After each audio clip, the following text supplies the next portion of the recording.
Yes, sir, you can share, sir. I'd like to speak a few words on my domain of research basically. Yes, sir. Yes, sir. Yes, sir, please.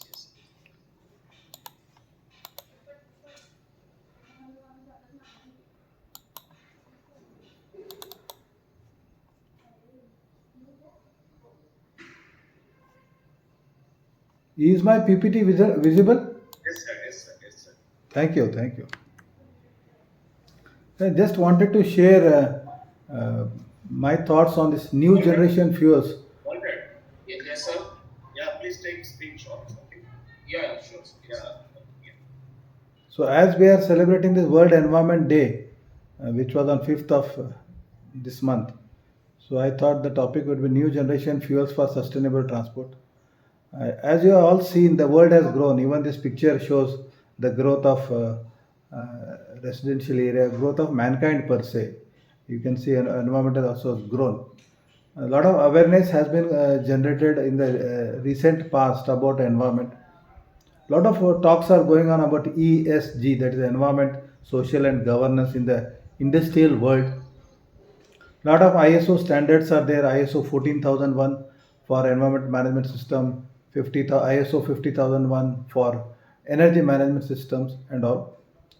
So I think most of you are from this different streams, but let me speak because we are all using some or other mode of transport for our day-to-day commuting and all. So basically, why this talk on fuels is basically of the impact.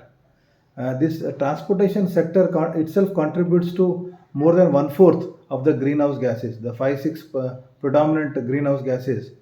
This transport sector is one of the major contributors. And last in the year 22, we have emitted almost 8 gigatons of CO2 in the atmosphere. And I think you may be knowing the CO2 in the atmosphere is almost on the range of 400 parts per million ppm. So it is very dangerous, alarming situation which is leading to climate change. And the scary thing is, one in five deaths does happen due to pollution. I think we are not aware of this because we are not directly seeing this. You know. And there is a huge economic burden of this pollution, which is a very discrete, so people are not able to make out the impact of this. So now let's discuss about the new generation fuels. What are we expecting? We expect that the carbon footprint should be low. Today, when you burn any hydrocarbon, petrol, diesel, LPG, they are basically hydrocarbons. So they emit a lot of CO2. Then we are looking for sustainable production, means sustainable over a period of time, long period of time, so that it is not depleted like the fossil fuels. Third thing is the compatibility of the infrastructure. Like now, EV has been given a big push, but we still find the need of charging stations.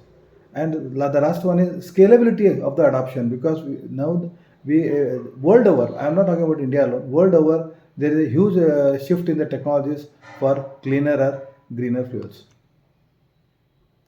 So what are the new generation fuels like technologies? One is the advanced biofuels. Biofuels are there for last 2 3 decades, but the advanced biofuels, third generation biofuels are being looked into.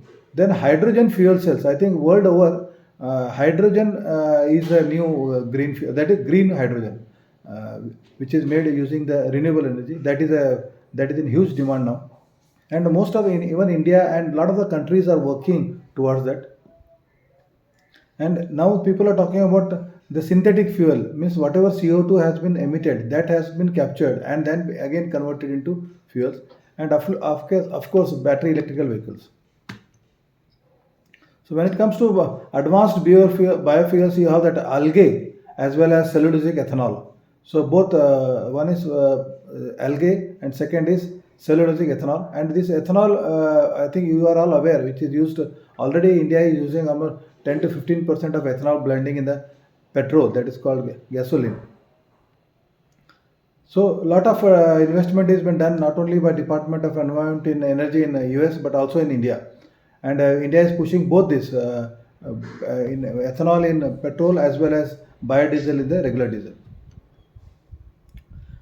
Hydrogen fuel cells, I think that is a new technology, especially a very promising technology for heavy transport, like be it your trains, especially I have seen world over there is a shift in hydrogen fuel cell trains, locomotives, and even huge buses, big buses, because the technology is very expensive and critical. So it is used for heavy transport basically. So it only emits the fuel cell vehicles only emit water vapor and lot of. I think this is growing. I think another next decade you will see that hydrogen will be the new thing. Instead of petrol and diesel, we will be running things on hydrogen. If you look at today, people are using LPG and CNG, and we will straight away switch to hydrogen. But there are challenges of production, economical production basically, and storage, onboard storage, because hydrogen is very explosive, very light in weight, and the infrastructure, as I was talking about, battery charging facilities, required facilities are needed for this also. So the synthetic fuels are what I was talking about, CO2 being captured and converted into other fuels. So a lot of big players like Audi, Porsche, they are going to enter into this. But the cost initially, whenever any technology is being launched, the cost is very high. Over a period of time, due to utilization, due to mass manufacturing, the prices come down. Battery vehicles, I think I need not speak. You are all aware that battery vehicles are now right from small vehicles to big vehicles, buses to even two wheelers. These are all there, and the cost of battery has come down over the years.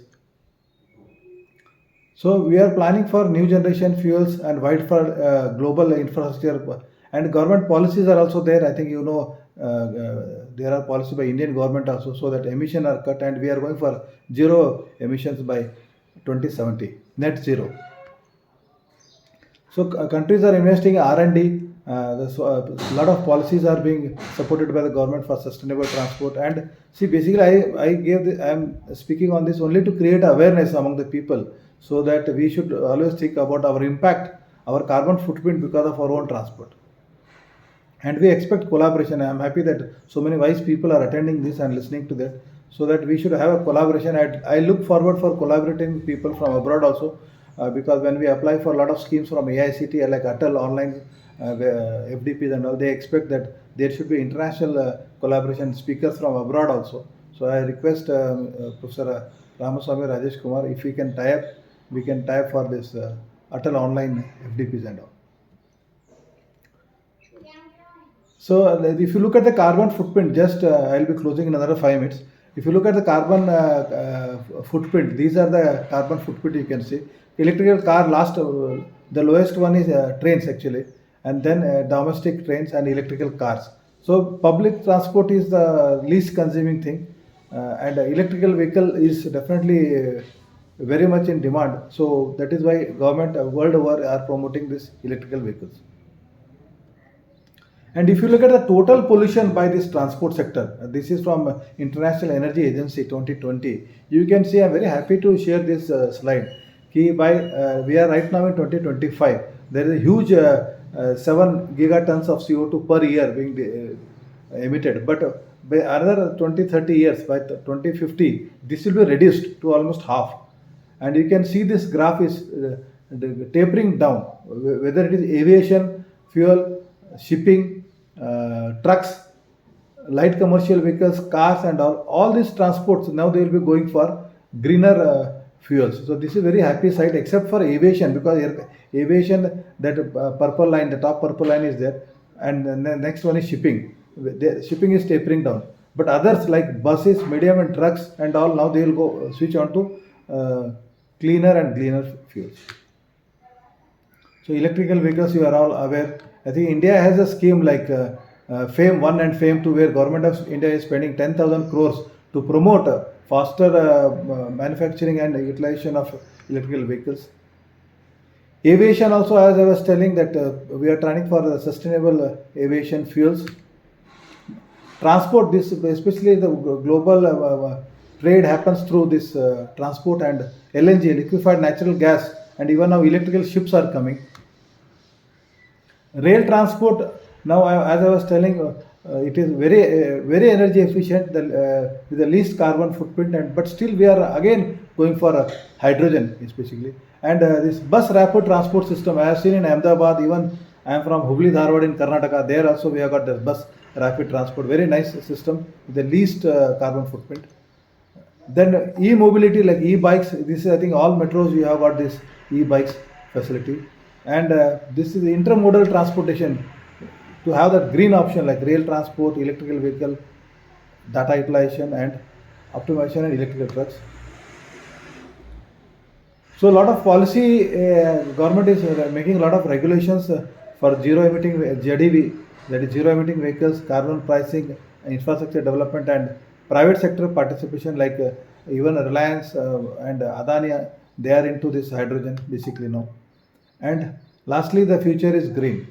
So we want on the occasion of World Environment Day, we want this world to be a healthier world, cleaner world, and we need to have sustainable transport. Because I was in railways for 2 decades, Indian Railways, and I opted out to join academics. So I'm very fond of sustainable transport.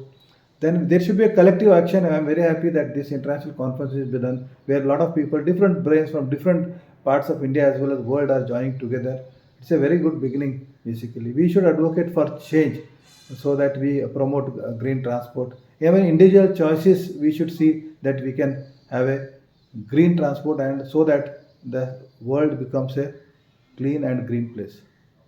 Thank you and have a great time learning and networking at this international conference. Have a great day. Thank you, sir. Thank you very much.